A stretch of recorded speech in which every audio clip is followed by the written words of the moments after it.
Hey, welcome to BJJ Mental Models, episode 59. I'm Steve Kwan. I'm Matt Kwan. BJJ Mental Models is your guide to a conceptual and intelligent jiu-jitsu approach. That's another semi-late night recording session. Yep, full of carrot cake once again, and it feels good. Are you tired? Yeah, pretty tired. I'm actually pretty tired. But I think we can get this one done. Matt had a good idea for an episode that actually segues into a question we got, so I think we can start off with that. We got a message a while ago. The message was, "Hey guys, love the show. I was wondering if you could provide some insight for me. I am going to be rolling in my first tournament in February and I'm pretty nervous. I am a nice person and don't like to hurt people, but hear competitors can be mean. Yeah. Any advice on how to change my mentality from friendly roles at the gym to competition roles?" So this aligns nicely with what you suggested for a topic for this episode, which is passivity. Common problem for really anyone who is training jiu-jitsu and at all levels. When you're beginning, usually passivity is a problem because you're just not used to actually having to fight somebody. And I found that as you get more experienced, passivity becomes a problem because you're used to training in the gym with your training partners. And even if you're going intense, you're not really trying to kill them. The goal is to minimize injury, not to create injury. So you're never really stepping on the gas the same way that you would in an actual fight or in an actual competition. So this creates an interesting situation where you've got to be able to juggle two sides of your personality, and being able to turn the dial up and turn it down consciously is an important attribute in any grappling competition, but also in life in general, right? You have to know at what time it is appropriate to apply the right level of intensity. And how do you do that? I mean, how do you just flip a switch in your brain that makes you behave differently? So Matt, you'd mentioned again that guys at your gym were struggling with this, which I think is also a very common problem for most grapplers. So let's kick it off. What do you think? Yeah, so this is something that I actually find as a coach very common, depending on, people from all different backgrounds who train jiu-jitsu for different reasons. I think if you're a competitor and you want to be a competitor, it's definitely more of an issue than if you're just a recreational practitioner. I think as humans, we tend to try to avoid discomfort for the most part and find the path of least resistance. And jiu-jitsu training, when you're not 100% always going for the kill and you're just playing around, I find is usually more fun than trying to kill each other in the gym every day, and that you really have to push yourself to seek out the discomfort and to roll harder than you might normally do that. Like, I'm preparing for a tournament right now in Oregon in a few weeks, and I'm making sure that I'm trying to win all my rolls right now. When my buddies come in from other schools, they come at me really hard and I have to try and put them down as hard as I can.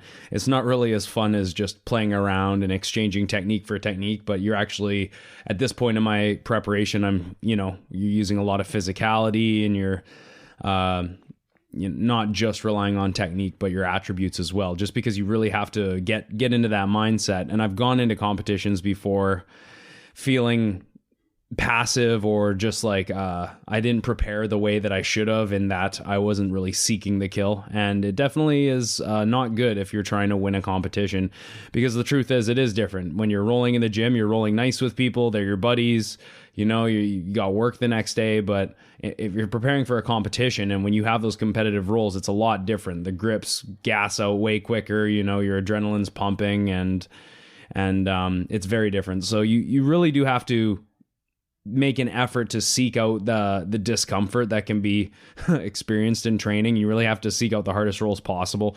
And it's a matter of making the decision that you're not going to be passive, but that you're going to actually have a game plan. You're going to try and implement that game plan and essentially try and break your opponent's will. Yeah. The funny thing about training in the club is you're not training at maximum effectiveness, and, well, at least in terms of trying to win the fight, because the objective when you're training is not to win. It is to learn and improve. So part of it is that you're with your buddies, you want to have fun. But really, part of it is if you're going at 100% peak athleticism all the time, you're not going at a rate at which you can really stop and think and take time to absorb and sort of work new areas of the strategy into your brain. I find personally that when I'm training slower, I learn better just because I can stop, I can think about things, I can let my brain catch up. And then after I've done that enough, I can also eventually move that into my muscle memory. And then I can just recall those techniques immediately without having to worry about slowing down. Additionally, when you're training with your buddies, the nice thing about it being a non-competitive environment is that you can try things that are not part of your A game. You can pick out techniques and use things that you would not normally use. And that's how you broaden your horizons. But the problem is there's a time to train and there's a time to win. And you don't want to get those two mixed up. If you wind up in a situation where you're rolling in competition like you would roll in the gym, your performance is going to be terrible. And I've talked before about the challenges of mindset. Sometimes you walk into the gym and you feel great and you feel like you're going to dominate, and you do. And sometimes you go to the gym and you just know as soon as you get there, I just don't want to be here today. I'm just not feeling it today. And that becomes a self-fulfilling prophecy. So I think the problem is everyone knows what they need to do here, but learning to rewire your own brain to turn the dial up and turn the dial down is very hard. And there are times and places for everything, right? The main difference is when you're in the club, because you're not trying to win and because you're trying to learn, it's okay to actually turn the athleticism dial down quite a bit. I mean, I remember when I was a white belt, my professor was saying at the time, Steve, you got to slow it down. And so I'd slow it down, and then he'd say, you got to keep slowing it down. You got to slow it down more, because especially when you're new at it, you're probably relying too much on athleticism versus relying on actually stopping and paying attention to what's happening and observing the technique. So we train ourselves through repetition that we want to be slow. Yeah. But the reality is when you're in a fight, you want to use every tool that you have at your disposal, not just your technique, right? I mean, yeah, it's great to have technique. Technique is probably one of the most important things you can bring into a fight. But if you're in high-level competition, you want to use your athleticism as well. And if you've conditioned yourself to not use that and to just do flow rolls, basically, then it doesn't matter how technically good you are, you're probably going to get stomped just due to aggressiveness. Yeah, it's a real thing, and something that I've definitely struggled with in the past. Sometimes finishing a match and thinking, you could do more is a lot worse than even getting submitted. When you know that you could have had more in the tank, you could have offered more, but you didn't act right. And I think aside from just getting used to rolling light and not at the level that is needed for a high level competition, there's also the matter of your brain becoming lazy in terms of decision making. So sometimes you'll see an opportunity to go for something, but then you hesitate for a second, and then before you know it, that opportunity is long gone, right? Yeah, so the fact that or the skill that is involved in acting upon an opportunity once it comes towards you and dismissing that passivity is something that's really important. And of course, passivity, once you add like a rule set to a match and you can actually literally get penalized for passivity, it's important to also remember that at times it might make sense to be passive. Like if you're up maybe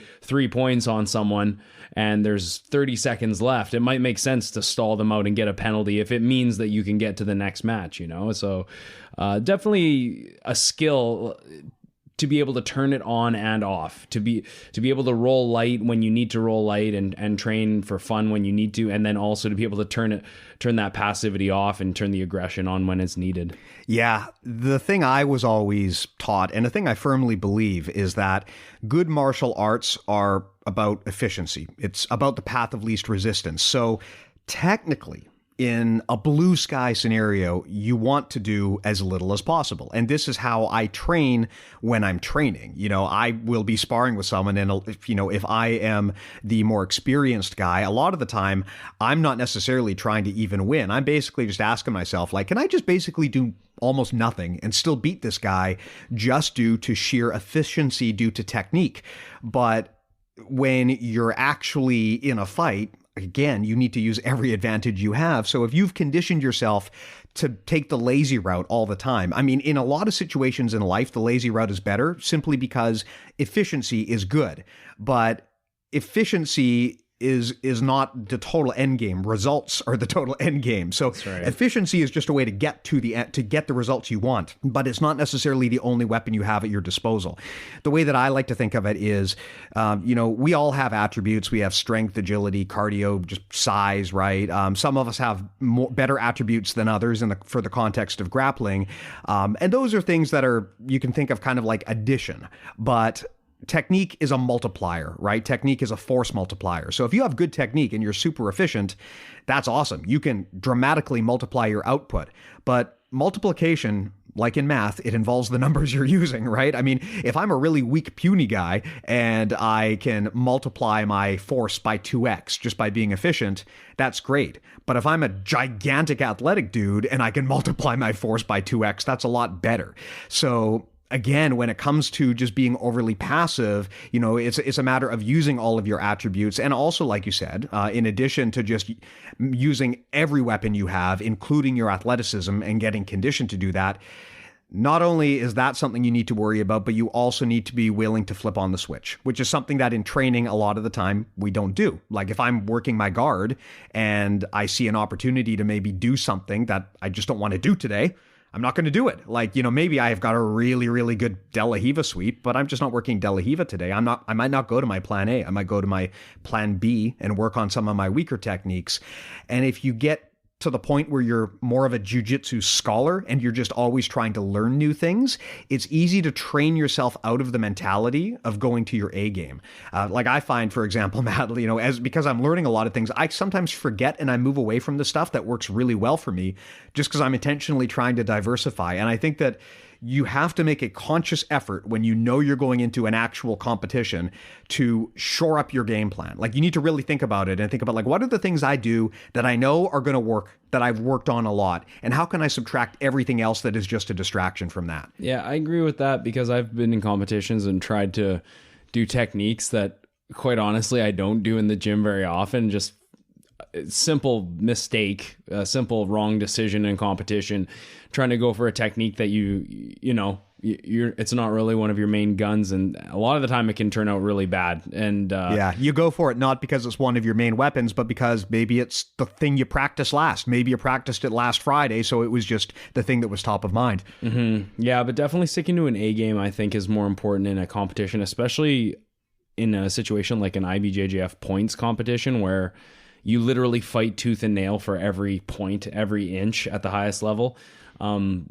You have to stick to what you're good at, and you have to, like, I think turning off the passivity and being able to be aggressive in competition. There's a direct relationship between turning off passivity and confidence, having the confidence to execute a technique or to even go for a technique and know that if you fail, you'll have the cardio and the fundamentals and the conditioning to be able to dig yourself out of a hole if you end up in a bad situation. So I can't remember who said, I think it's a John Danaher quote where he said basically, I'm paraphrasing here, he says basically, a superior athlete who is overly passive will lose 9 times out of 10 to someone with lesser skill, but who's far more aggressive in competition. Yeah. And that's because the person who's more aggressive in competition will actually act upon opportunities and create opportunities, even though they might not be the better grappler. A lot of the, within reason, a lot of the time they can use that aggressiveness and that ability to find certain scenarios to actually defeat the person who could be possibly more skilled, but far more passive. So it's definitely a skill in itself, competing, being aggressive and having the confidence to go for things. Yeah, I think a lot of it comes down to confidence, and confidence does not necessarily mean you're going to win.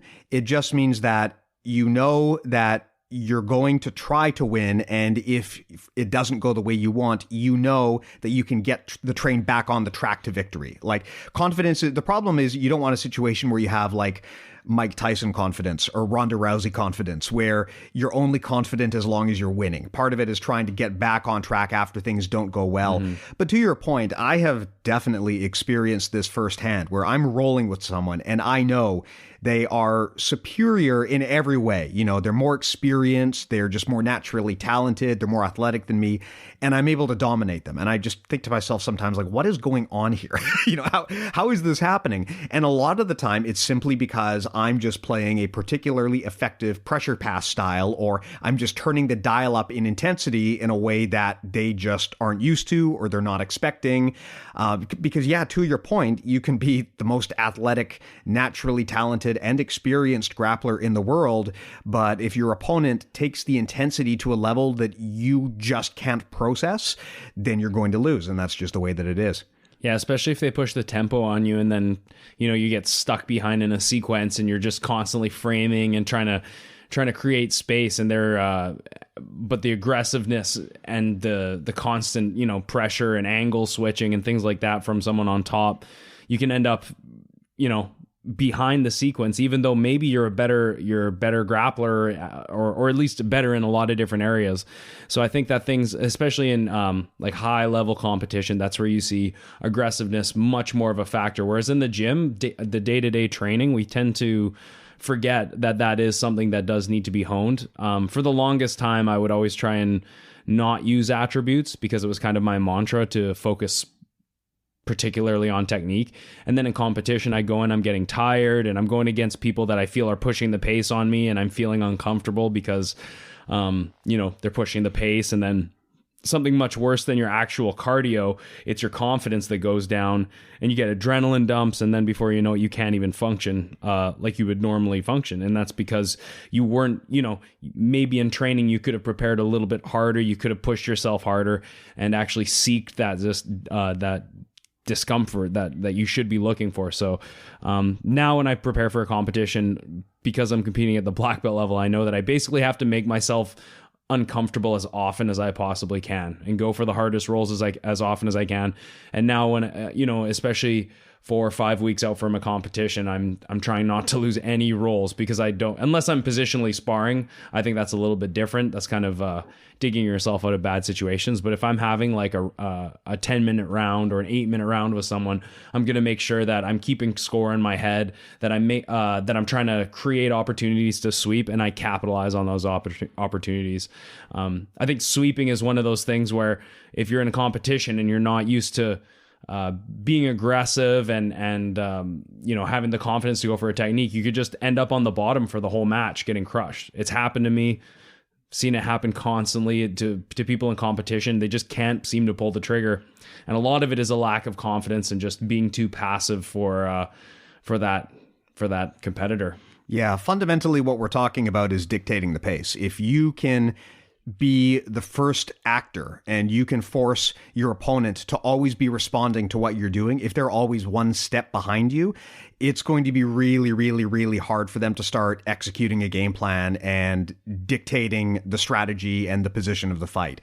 It's so important, and this is why fluidity is so important. If you can drill things into your muscle memory to the point where you can respond faster to your opponent, not even a matter of athletic speed, but just experience. If you can just respond faster and keep your opponent always on the defense, it makes such a huge difference. I mean, I feel, as someone who's been training for a long time, the big difference between me and someone who's maybe more junior when we're sparring is not necessarily that they don't know the techniques. It's just that I can transition and move and respond much faster than they can, simply because I've done all of these things way more times than they have. You know, it takes me a millisecond to switch my game and just completely, you know, change what I'm trying to do to something that's going to be more effective, whereas a more junior person needs to stop and think about it. And that alone is sometimes the difference maker in terms of dictating the pace. And I think when we talk about passivity, a lot of what we're talking about is failing to dictate the pace, either because you're just not technically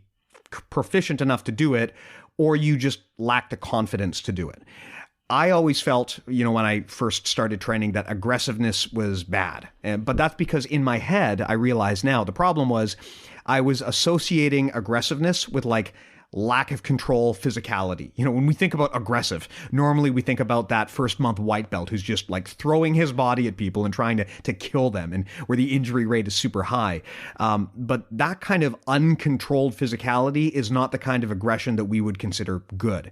If I am just constantly putting pressure on my opponent, and this is not even a size or strength thing, but if I am just constantly the one who is putting the pressure on in a controlled and strategic way, that is a form of aggression. It's just not the kind of aggression that we normally think of when we think of it as a bad thing, right? I think that in that sense, we have to kind of realize that the way that we usually think about aggressiveness in the context of modern society is different. Right? When you are like in preschool and they tell you, you know, oh, it's not good to be aggressive, what they're basically telling you is it's not good to go and pick random fights. You need to be in control of your own emotions. You need to be conscious, and you need to be empathetic, and you need to think. They're not telling you, you know, that it's bad to be bold, that it's bad to go for it. They're just telling you that, you know, you need to be in control of yourself. So that's something that took me a while to understand in the context of competitive sports, is aggressiveness means something different from what I had been instructed on the rest of my life. Mm-hmm. Yeah. I mean, if I have someone who comes up to me and they say, Matt, I want to be more, or let's say I want to be less passive. I feel like I'm rolling too passive. I'm never able to get my sweep, or I'm never able to get good positions because I just can't make things happen. You know, what are some of the things I would do? I would, first of all, recommend, you know, I think understanding what your goal is one of the most important things. I can remember sparring with Kai Otera a few years ago as a brown belt. I visited his school, and I remember he just like smashed me, like cut through my guard in no-gi, and I couldn't stop it at all. When normally I felt like, I think I have a pretty decent guard. And he just cut through because he was able to get into certain positions where I was just purely defensive.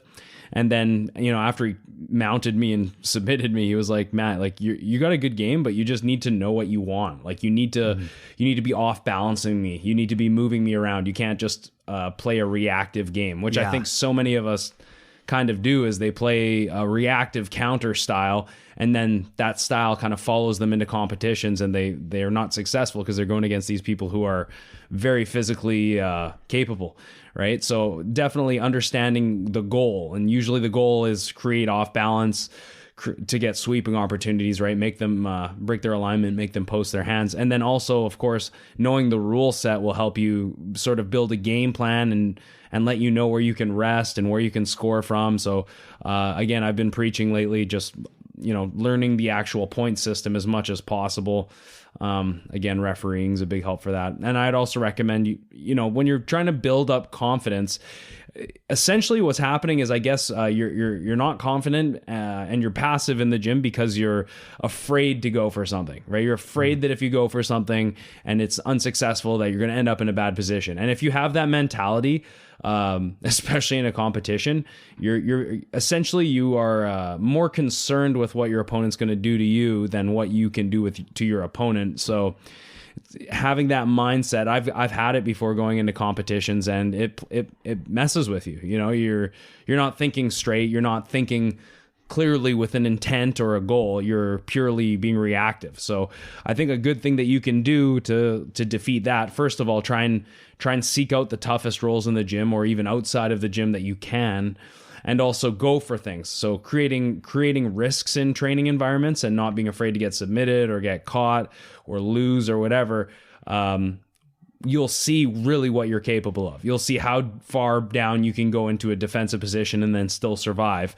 And, you know, you get put in these defensive positions, and then you'll realize where your defense broke down and where you lost. And then from there, you can start to build solutions for that. So I think like training yourself to take risks and to not be afraid to get exhausted in training is something that you can do. Like I bought an Aerodyne bike like maybe 6 months ago or something, and it's amazing because it really physically exhausts you. So if you can condition yourself to feeling that exhaustion where your lungs are burning and your blood's pounding, it's really it imitates competition. So what I do sometimes is I jump on the bike and then I jump into live rolls right after, completely exhausted. And what it does over time, it sucks. Don't get me wrong. It's not like a fun way to train. In a way, you start to like it if you're a glutton for punishment, like I'm becoming.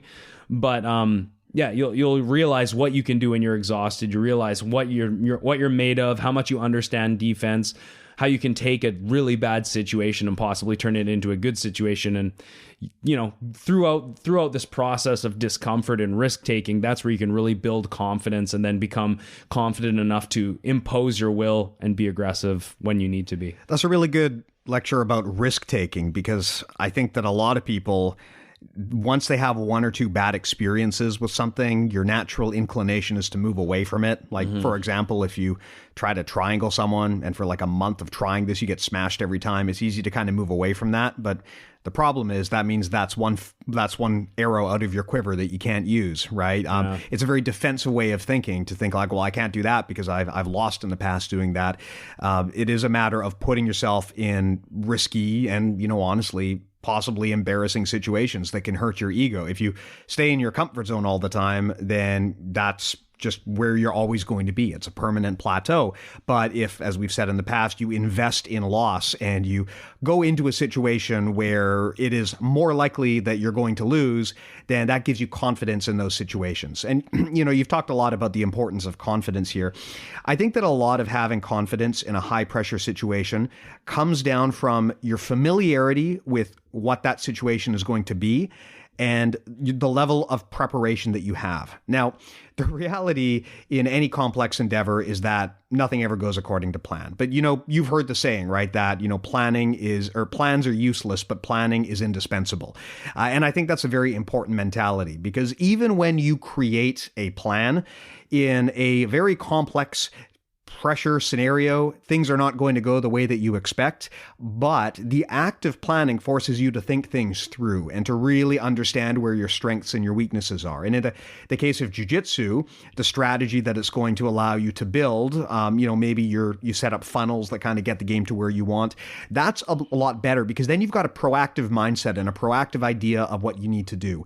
If your goal is to just kind of like roll in there and you haven't really thought about what you're going to do, what you really want to do, you just want to kind of let your natural talent just go, you can wind up in these paralyzing situations, because if your opponent does something unexpected, or you're just not ready for the level of intensity, or they simply have a better idea of what they want to do, then they're just naturally going to be ahead. And this is not a jiu-jitsu specific thing. I mean, if you ever have a job interview or a public speaking opportunity or any sort of on the spot thing you have to do where the stakes are high, then you know that the plan that you put in place is never going to get executed 100%. But the more you plan, the more confident you're going to be in how the outcome is going to go. And that confidence is actually often enough to take you to the win. Yeah. And I think one of the more common times that I see people come to me and they say, hey, I think I'm having issues being too passive. Usually it's guard pullers, because I find that top players and takedown fighters tend to be more aggressive by nature. They tend to not be so passive. Especially if you're a wrestler, I think the passivity is kind of bred out of you from day one if you come from a wrestling background. But it's generally guard pullers who will come to me and say, hey, I feel like I can hold my guard decently, but I can never sweep from the bottom. I'm having issues getting into sweeping scenarios and back taking scenarios. And I just can't seem to make my guard from defensive to offensive. And a big thing, I think, is because they get too reactionary and they feel like it's more about just maintaining guard as opposed to off balancing. And that's it's happened to me too. It's something that I think a lot of people struggle with. And for me personally, I've gone through phases where in the earlier belts, when you're new, I was much more aggressive as a grappler in the training room, and probably not that fun to roll with, to be honest, because I didn't want to lose. And then I started realizing around blue, purple belt that the technique was really what's important in terms of longevity. So I'd just focus on my technique. And then, by the time I was getting my brown belt, I sort of realized that I was neglecting, I wasn't weight training, I wasn't doing conditioning, I wasn't really seeking that discomfort and thinking about that aspect of competing. So, and now all throughout brown belt and black belt, now I'm really trying to I'm realizing that at the highest level, it's you can't just go in with technique. There's going to be guys that have just as good of technique, if not better, and they're going to have done their strength and conditioning. They're going to have better training partners than you. They're going to be, going in there and getting shark tanked every day and just basically hating it. But as a result, you get better. So it's something that you have to actually train. It's a muscle that needs to be built. And maybe in the past I've said that technique is really like the most important thing, but definitely not in competition. There's so many aspects to competition besides technique, like the will to win, like I said, assertiveness, aggressiveness, game plan, adaptation, understanding of the rules. Like all these things are different from technique, and they add up to make a big difference. A lot of the time you'll see guys that aren't the fanciest players in the world, but they win because they are aggressive. Like I think a prime example would be like a JT Torres, who's just won 80 cc's again, and is just nobody can handle his aggressiveness. Basically, he's had really close matches with Canuto and Gary Tonin and all these guys, but his pressure and his aggressiveness is really, I think, what sets him apart from other people. Yeah. Now that makes a lot of sense. And I agree with you that although it is fashionable to say that technique is the most important thing, and although that's one of those things that intuitively we all want to hear, I actually think it's maybe like the number two most important thing. I think the number one most important thing is mindset.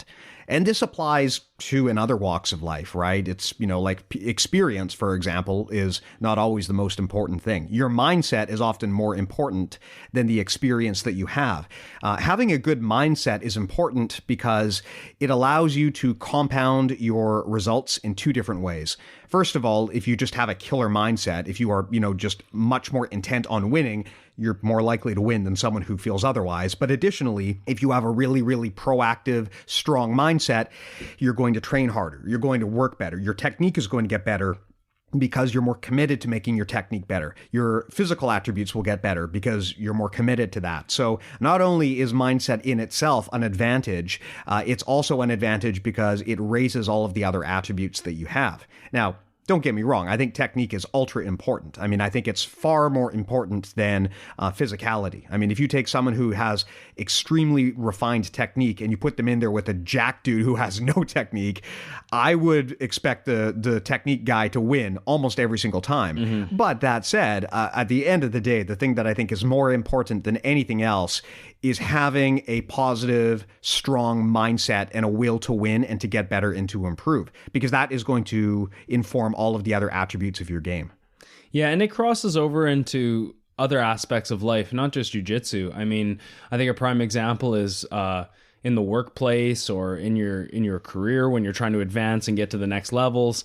If you're a passive person and you're just going to basically accept any offer that's given to you, or you're not going to go out and fight for, maybe that you're worth more, but you're not going to fight for that extra, that extra raise or that extra position that you think you deserve, and you're just fine to settle for less, there's going to be someone else, I guarantee, who is more aggressive that's going to come in and try and take that spot.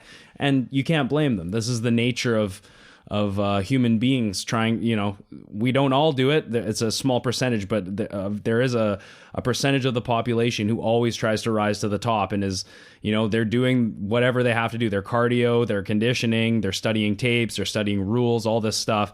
They're the ones that are going to, over time, consistently win at the highest level. And it's the same thing in the business world too. If you have a really passive mindset and you don't like to, break away from routine, and you're low energy and you don't have that will to that drive to succeed, then you're probably not going to succeed. Yeah. You can't just get, you could be super, like you said, experienced or super book smart. It doesn't necessarily mean that you're going to get your boss's job one day. It doesn't mean that you're going to be a CEO or a president one day. It's a lot, holistically, it takes a lot of skills, but you can't be passive. That's for sure. Yeah, I think where in the business world you see this a lot is when people hit a point of comfort and they get to the point where they're thinking, hey, we're making good money, things are going well, I can take the foot off the gas for a little bit. And this is what happens to companies like Blockbuster or Kodak, where they just completely dominated the market, and then someone hungrier came along and they just didn't respond. They just, they were passive. Now in the jiu-jitsu world, probably it's harder to adopt that mindset when you're competing because the feedback in an actual competition is a lot more immediate, right? If I'm in matches with someone who is trying to choke me out, it's kind of hard for me to just take the foot off the gas for too long. But that said, if I do, I'm going to pay the price really, really quick. Whereas in the business world, it might be years before you reap what you sow. So the time frame is a little bit different. And that's actually one of the things I really like about jiu-jitsu is the feedback loop is so short. There is really no other situation in life where you can make a big change or try something new and bold and know immediately whether, this was a good idea or this was not a good idea. Like get choked the fuck out. Exactly. I mean, if you go to work and you do something totally different, I mean, you might not know for years if that turned out to be a good idea. You might never know because people just might not give you the feedback or you might not be able to get it. I think that that's one of the things that can lead to passivity is just getting to a point of comfort and kind of feeling like, you know what, I'm good here. And that feels good and that might feel good for a long time. But the problem is that's when you kind of get to the point where, you like something happens, someone hungrier comes along, they take your spot, and then how do you pay the bills, right? Another thing that can happen is defensive thinking. And this is a very, very common thought pattern where people basically plan to lose. And by that, I mean, like when you ask them to do something, they're already coming up with ideas in their head as to why it won't work or why they can't do it. Or they're already coming up with their bailout plan. Like, what am I going to do if this goes sideways? Oh, how am I going to get out of this? Who am I going to blame? Right. And rather than focusing their energy on completing a task. Exactly. And that's similar to what you talked about earlier. If you're always trying to hold on to something, if you're trying to hold on to what you've got, like, hey, I can hold guard pretty well. That's great. But like, look, you're not Helio Gracie in 1930s. You can't just pull guard on someone and hold them there for 60 minutes and then call yourself the victor. Like, unless you're going to under a rule set like that, we're going to a draw like that is an option. I mean, the reality is under a point-based time-based system, you need to take the initiative at some point. Holding guard is great. It's a critical skill set because it means the worst case scenario, if you're getting your ass kicked, you have the ability to turn the table around or at least slow it down. But really what you need to do is actually focus on dictating the pace. If you want to go to guard because you're good at it, that's awesome. But if your goal is to just sit there and be like, how can I hold this? Well, that's defensive thinking. You're not thinking about how can I actually advance the position? How can I end this fight? Or how can I create a point strategy where I'm basically guaranteed to win unless something catastrophic happens, right? That kind of defensive thinking holds a lot of people back, and it's very, very pernicious because people don't realize they're doing it. We all think defensively a lot of the time because we're scared. Human beings are naturally scared. And so we want to hedge our bets and we want to protect ourselves from risks. And that's important to some degree. But if I ask you to take a big chance that could really, really benefit you, and the first thing you think of is like, oh, here's all of the reasons why it won't work. Here's all of the things I'm going to have to do to get out of this. Like, that's defensive thinking. And it might allow you to hold your position where you are for a while, but it's not going to allow you to get any further. Yeah. And I think that it is important too, to, in the business world and even in jiu-jitsu to not always be going 100%. Like there's times when it's good to take your foot off the gas and there's a limit to how much labor. Yeah, exactly. And regroup and then come back harder than ever, as opposed to just burning out. I think the issue is some people take their foot off the gas for 5 years. Yeah. And back when I was cooking, I was surrounded essentially by people who, maybe they were 5, 10, 15 years in the industry and had just built a resentment towards the industry. Every day I'd go in there, they'd say, oh, I fucking hate being here. I hate being here. And I'd just be like, yeah, but what have you done to like get out of here? Like, I know you hate it. Yeah. I know you make a decent wage doing this. You're probably not going to make this wage anywhere else. But what is your plan? Like, do you have an escape route? What is your... or are you just going to be here because it's part of your routine and you don't want to change your daily routine because it involves a risk, or you don't have the confidence, or you don't have the skill to do something else, or the game plan? Luckily, I had jiu-jitsu, and around that time I was feeling this way. I was also deciding that it was maybe time to open a school and start transitioning out. But there are people that I worked with that are still there, and they're probably going to retire there doing a job that they didn't want to do and couldn't move up because they never really wanted that next step. So being a big fish in a small pond is a curse, because like if you're in a job and you don't love it, but it's technically you're getting paid well, technically they're treating you well, technically you're getting a modest income and a modest raise, it's very easy to say, you know what, let's just leave it like it is. And in jiu-jitsu, I think this comes up a lot too, where maybe people are, they're in a situation where their training routine and their training environment is only going to offer them modest gains. And, maybe they're happy with that. They're like, yeah, I'm getting my stripe every few months. I'm getting better. It's not like I'm getting worse. I'm obviously getting better. I like this gym. It would be really, really socially awkward to move. So you know what? Let's just keep to the routine. But sometimes, like, if you just stay on that track, you're not going to be able to really, really jump to the next level. And a lot of the time, jumping to the next level requires you to just go totally outside of your comfort zone and understand that like the methods that you used to get to where you were are not going to be good enough to get you to the next level.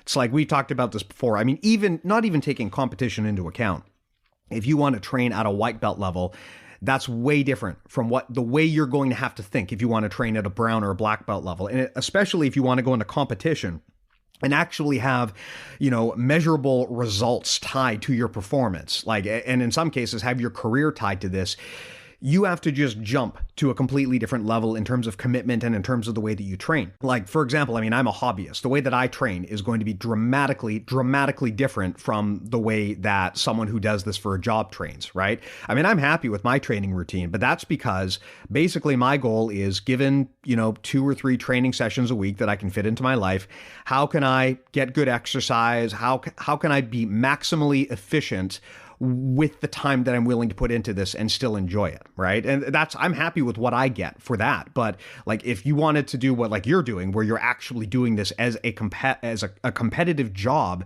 you couldn't do what I do, because you would be stuck kind of on that path. You wouldn't have access to the tools and the methods that you need if you want to go to the next level. It's the same in any career path. It's, it's very easy to get comfortable with the routine that you've got. And so I think that's where passivity becomes challenging for people. When you have this passivity problem, a lot of the time, the thing that makes it hard to fix is you're not technically doing anything wrong. You're probably training at a good place with good people. You're learning the right techniques. It's not like you're being taught bad jujitsu, presumably. You might be. Well, you might be, but like, let's assume it's a good club. But all of these things combined, none of those things are going to address the fact that you need to take things to a completely different plane of existence from where you would need to take it if you're just kind of like chilling at the gym and you're not really taking things seriously from a competition standpoint. It's almost like a completely different whole process of learning than if you're just doing things for fun.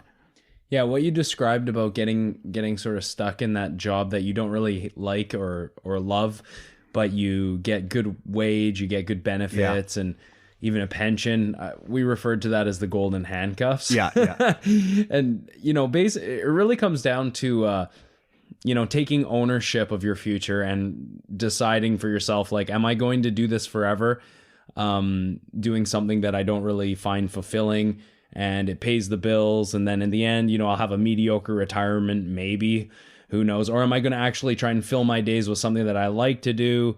There's room for growth, and there's no chance that I'm going to regret or even, you might actually regret your decision if maybe you open your own business venture and it doesn't work, but at least you tried, right? Yeah. And that maybe, you don't have to live with that, well, what if type scenario. And the other thing too is people, especially in that case, they tend to dramatically overestimate the downside and dramatically underestimate the upside. And this especially happens if you have if you think defensively. Yeah. Like, the reality is, in most cases, quitting your job to start your own business is not as disastrous as you would think it would be. And the stat that people always cite is like, well, 95% of businesses fail. And when you hear that, it makes you think like this is a terrible idea. But I think that most people who have tried this who have started their own business would probably come back to you and tell you that at the end of the day, it was a positive opportunity no matter what. It's not, in some cases, yes, it might leave you totally destitute, but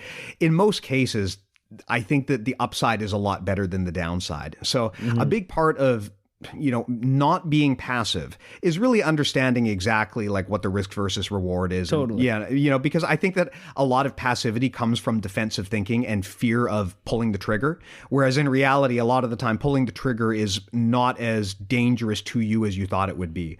And in jiu-jitsu, this happens a lot where you just you get gun shy and you just you sit there and you're afraid to do something for whatever reason. Like, I know I'm holding this guy in my guard. I know I could at least attempt a sweep, but I'm literally not even doing that. I'm just trying to hold it. The reality is, like, if I've got you, even if you're really, really, really good, if I just hold you in my guard, you're going to eventually get out or do something. It's just a matter of how long I can hold you there. Eventually you'll get out. But if I at least attempt something, I mean, yes, there is the possibility that I might screw up a sweep and I might lose position or something. But the reality is, in order to get Kazushi and actually initiate an effective sweep, you've got to at least do something to start off balancing them, right? Like, maybe I go for a sweep and it doesn't work. That's fine. But at least now I've got my opponent moving and reacting to me. And now I can do something else.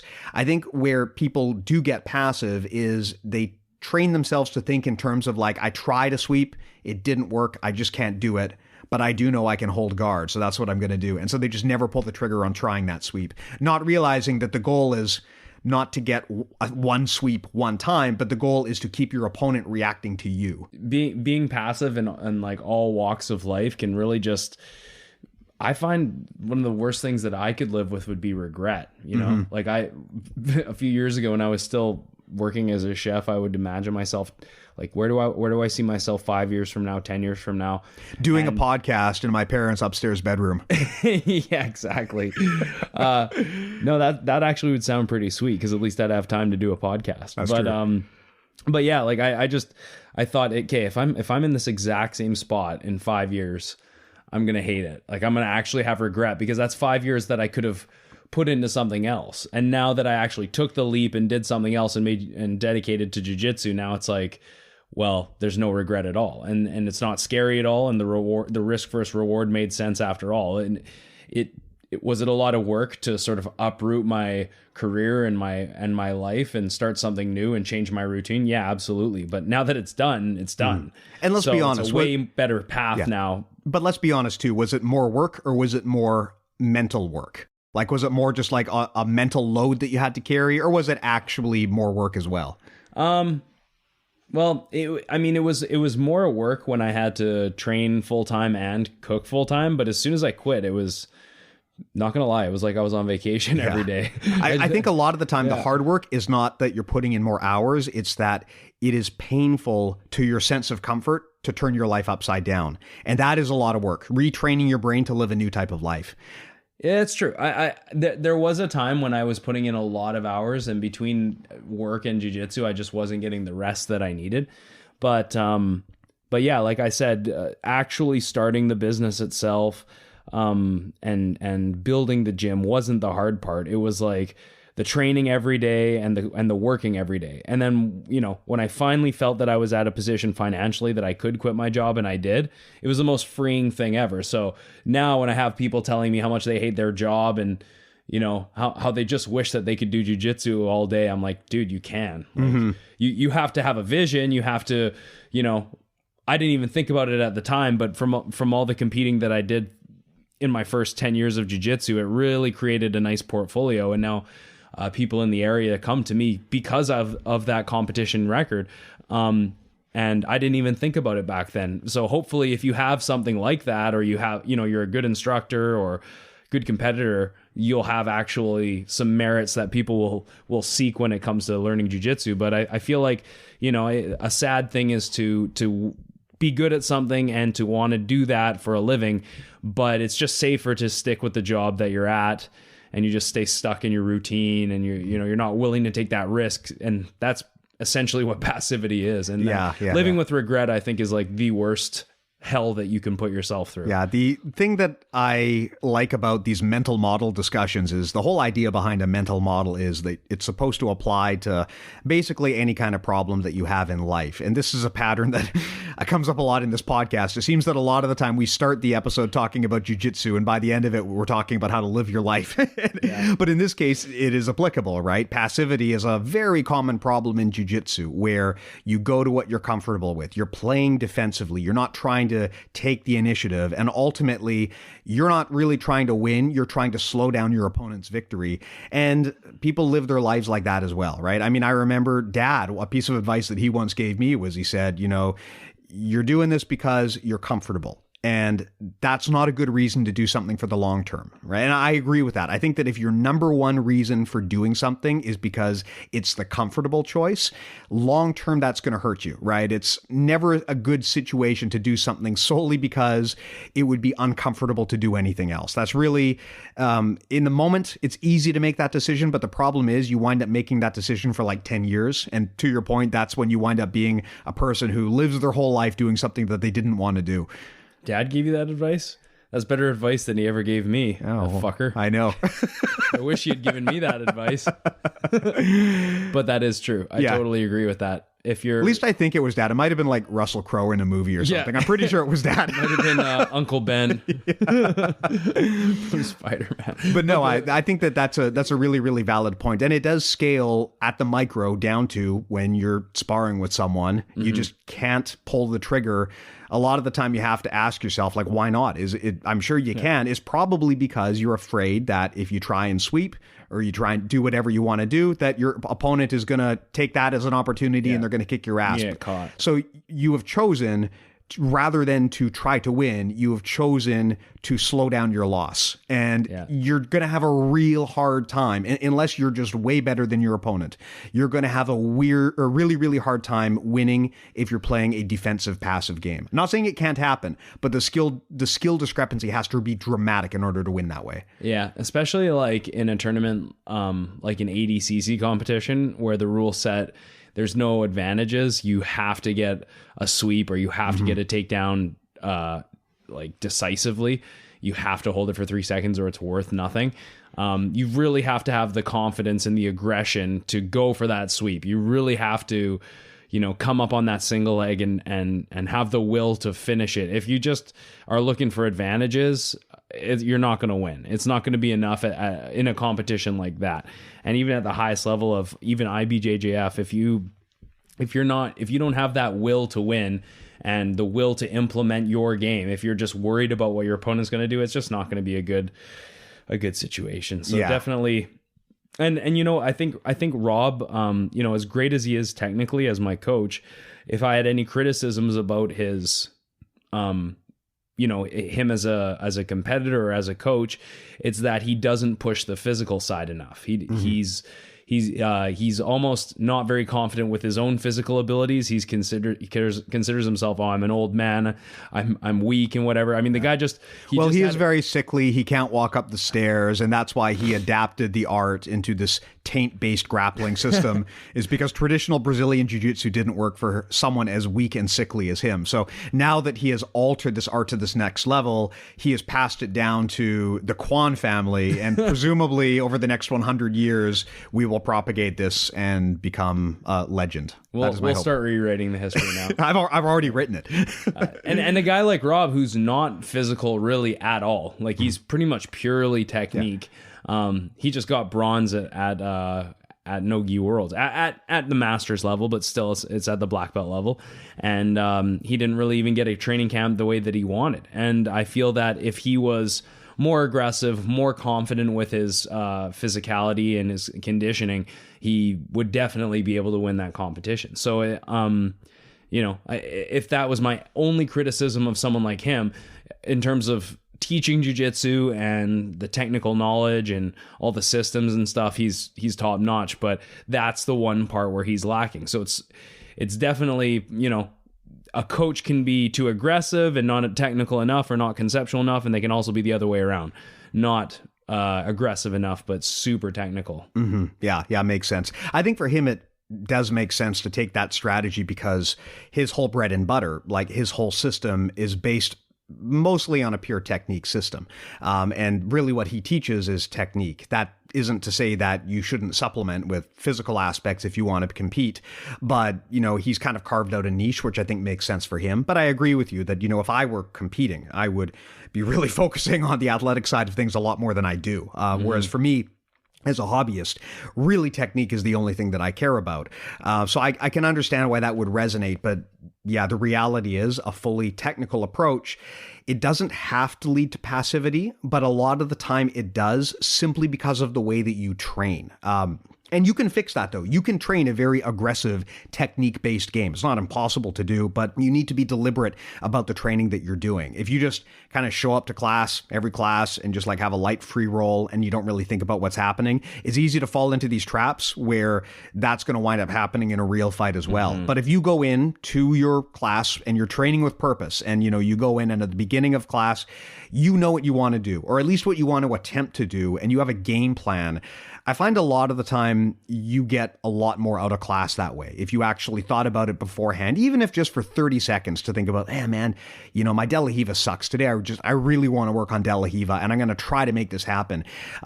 Even going above and beyond the technical benefits to doing that, it just helps build a mindset of being proactive rather than being reactive. And I find that that's a very valuable thing to do. Mm-hmm.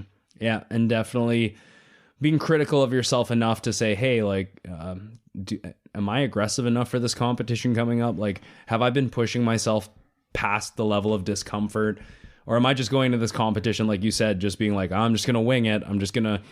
I used to do that and mixed results, but honestly, now at the black belt level, I don't think I can do that anymore. I literally have to study the game. I have to push my body to the limits. I have to do physio. I have to do all that shit. Otherwise, I just feel like I'm not going to have the confidence or the actual knowledge or game plan or strategy to be able to defeat those guys at the highest level. So, you know, taking ownership and being critical of yourself is a huge part of it. Definitely, definitely. So today we talked about growth from discomfort. Really, a lot of passivity is getting stuck in a rut, living your life the same way over and over and over again. Or in the case of jiu-jitsu, just not being aggressive. You always want to be pushing yourself outside of your comfort zone. And even when it comes down to an individual role, a lot of the time that means being willing to take initiative in positions where you would be more comfortable just holding. We talked about the path of least resistance. The beauty of a martial art like Brazilian Jiu-Jitsu is it is ultra efficient. And at a technical level, we always want things to be easy. We want to do things in the most efficient way. But that doesn't mean that we shouldn't be trying, because if you get to the point where you're relying solely on efficiency and you're not putting in effort and you're not being aggressive, you might find that someone who is also technically proficient will have that aggressiveness, and that's going to overcome you. We talked about dictating the pace, a super critical mental model. Really, you want to be the one who is defining the strategy of a fight. You want to be the one who controls the tempo, as Keenan would say. If you're constantly reacting to what your opponent is doing, it's going to be incredibly challenging to have any sort of positive results.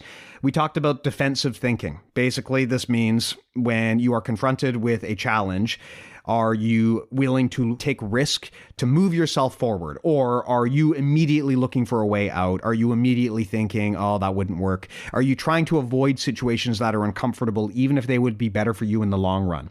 And we talked about training with purpose. When you go into a training session, it is always critical beforehand to have goals, to know what you want to work on, not even just in terms of individual techniques, but in terms of your own competitive mindset. I find I do this a lot, where if I feel like I've been overly passive, I will go into class sometimes thinking I am going to just be more aggressive from guard. As soon as I get to guard, I'm going to attempt to sweep right away.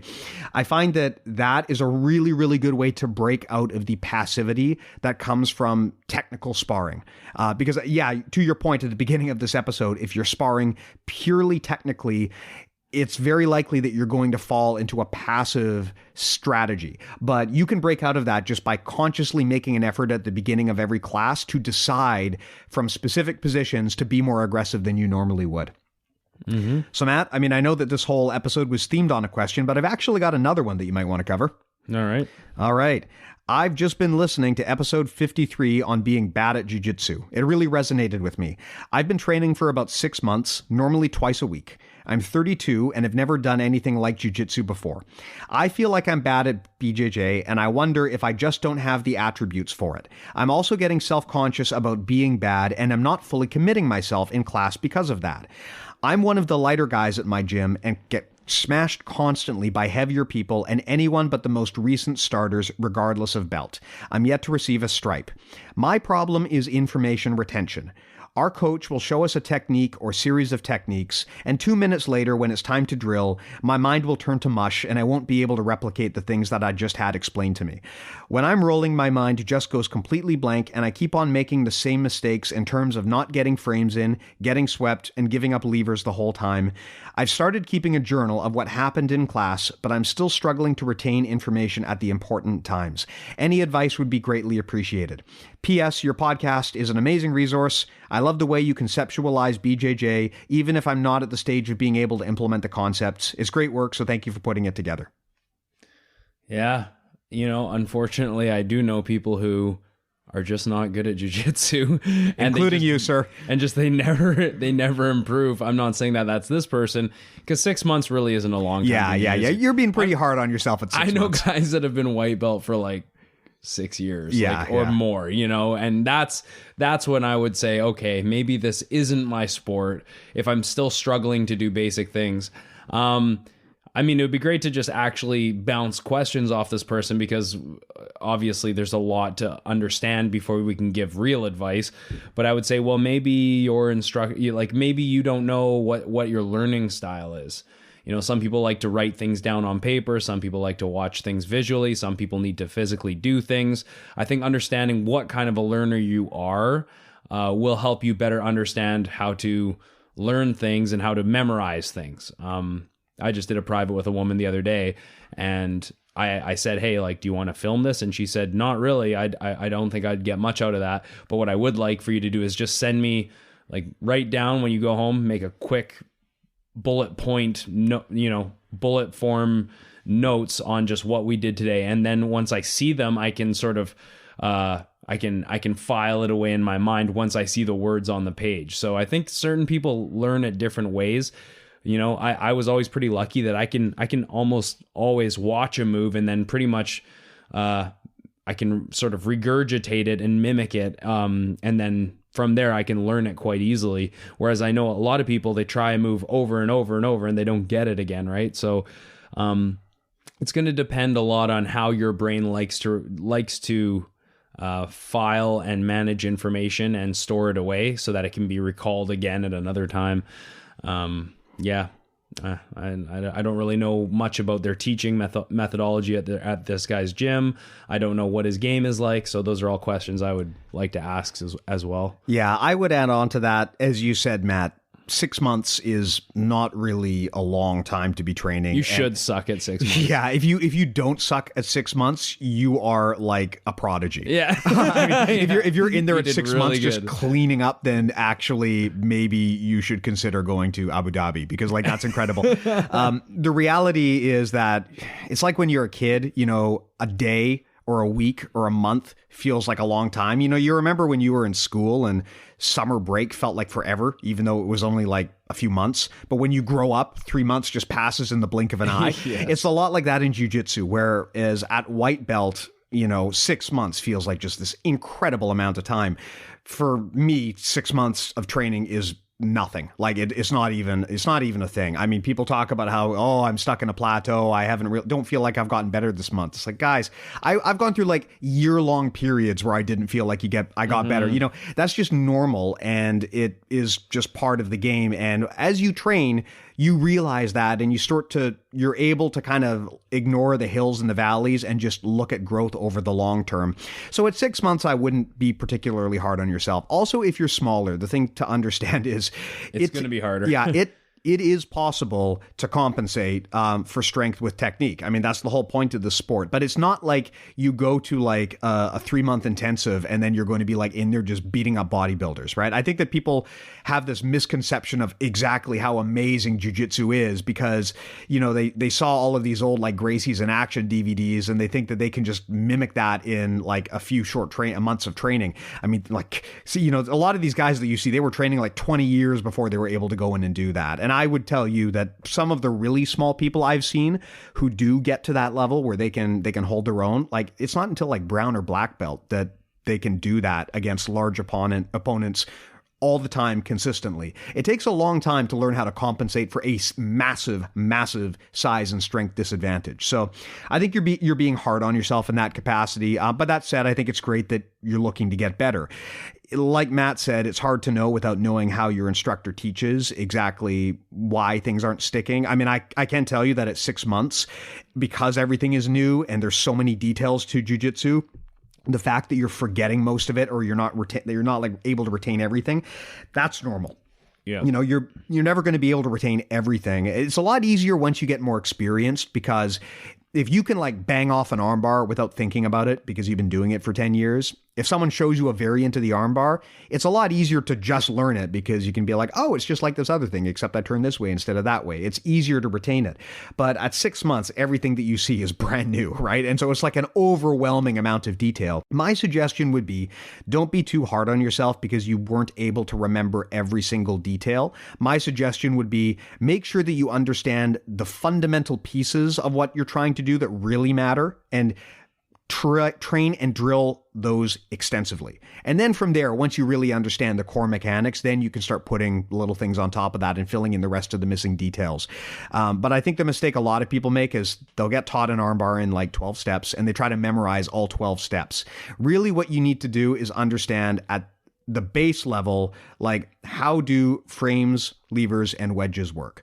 Who has posture? Who has structure? Who has base? Think about those things in the context of every move, and try to think from where I am, how can I further break my opponent's alignment at every point? And also ask yourself, is there anything I'm doing which jeopardizes my own alignment? Mm-hmm. Don't even worry about like whose hand is where and whose foot is where, because the reality is there's so many variations to every single technique that there is no one right way to do things. You know, even if your instructor's telling you, oh, you grab the right hand with your left hand, like there's going to be people who do it differently anyway.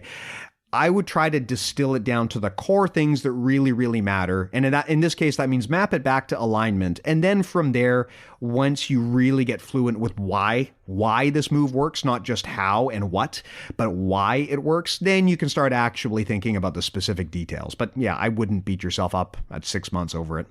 Yeah. And I have no idea who your instructor is or what lineage you are, but it would be good to probably have a conversation with your instructor and tell he or she that you want some on the spot feedback and honest feedback about things that you're doing in the gym, even if it's like, hey, can you watch me roll one round or whatever, and let's be honest, you're a zero stripe white belt, so your instructor unfortunately just naturally will have a lot of other concerns going on in the gym when you're there, and it might take some effort on your instructor's part to actually make time for you, but just express that you're really interested in your instructor's feedback and that you'd like just 5 minutes for them to watch you roll, give you some on the spot feedback, and then you have something to work with, right? If your instructor is giving you feedback like you have to have more pressure or you have to be more agile, it's invisible jiu-jitsu. Or it's invisible jiu-jitsu, or I want to see you,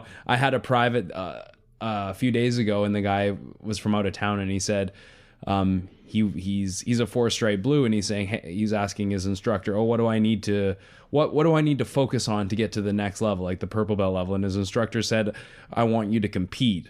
And it's like, I mean, yeah, I understand that, but that doesn't give you, I don't consider that technical advice. I consider that like, here's a goal you could accomplish. Here's something that, that could be a great experience or whatever. It's not like, oh, you need to work on your guard retention movements. You need to work on your grip fighting. You need to work on your engagement. It's none of that. It's like, oh, you need to go compete. It's like, so if I go compete, does that mean that I'm just going to make those same mistakes in the competition as opposed to in the gym, you know? So like real technical knowledge, if your instructor is able to actually talk to you about the holes in your game and then come up with a game plan on how you could improve those holes in your game, like, you know, maybe if guard retention is your issue, you need to focus on these guard retention movements. You need to focus on these. You need to understand the 3 phases of guard, and you need to really put yourself there until you're just not getting your guard passed. And he's going to help mentor you through that process. That's a good instructor. If your instructor's like, just trust the process, you know, and then that's it. It's like, well, maybe you should be looking for a different instructor, right? Maybe you should be more critical about your instructors, the way that they teach, right? Because not all instructors are the same. So, I mean, we have very limited knowledge about this person, but 6 months is not a long time. And yeah, sometimes it takes people years before they finally start to see some results. Yeah, and that's the thing, right? I mean, sometimes people are bad for extended periods of time, and then one day they just stop being bad. I mean, I've trained with people like that who've made it up to like very, very, very high belt rankings, and I enrolling with them and thinking like, man, this is just sad. This is just not working. And then one day they just put it all together, and it's just like a light bulb goes off, and then it's just exponential from there, right? And they're able to catch up relatively quickly because they already know all of the motions and the movements. It's just a matter of some central cog in the machine was missing, and then they were able to fill that in. So I wouldn't be too hard on yourself. I mean, plateaus are natural, and when you've just started off, you should be not even so much in a plateau, but more of in like a trough, because of course you're going to be the worst person in the gym. Yeah. Literally in the trenches.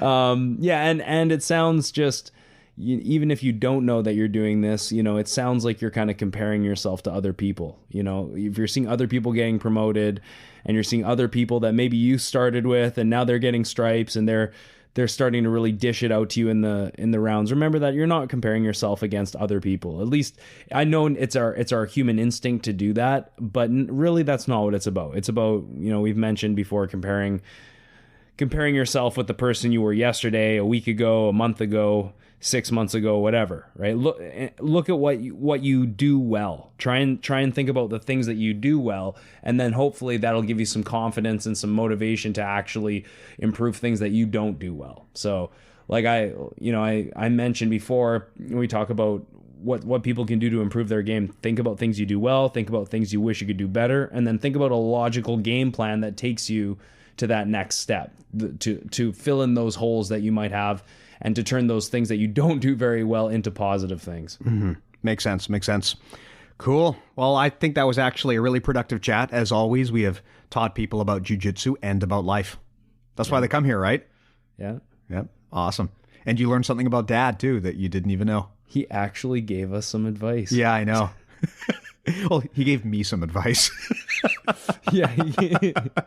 Maybe yours is coming. Maybe one day you'll get it. Yeah, exactly. All right. Well, thank you so much, guys, again, for your attention. As always, if you want to learn more about the concepts that we've discussed here, you can go to bjjmentalmodels.com.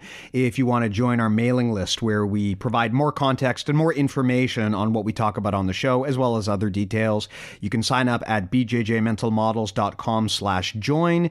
If you want to support the podcast, that would be fantastic. We have gi patches and we have t-shirts available at bjjmentalmodels.com/store. And if you want to get in touch with us, there's a contact form on the website, but you can also catch us on Facebook and on Instagram. We're active there, and we also post updates to the show and just general other bits of content there as well. So we do appreciate all of your ongoing support. Thanks again, Matt. Thank you, Steve. Thank you. And thank you, the listener. Yeah. See you next time. Buy our patches. Buy our patches. Bye-bye. See you next time.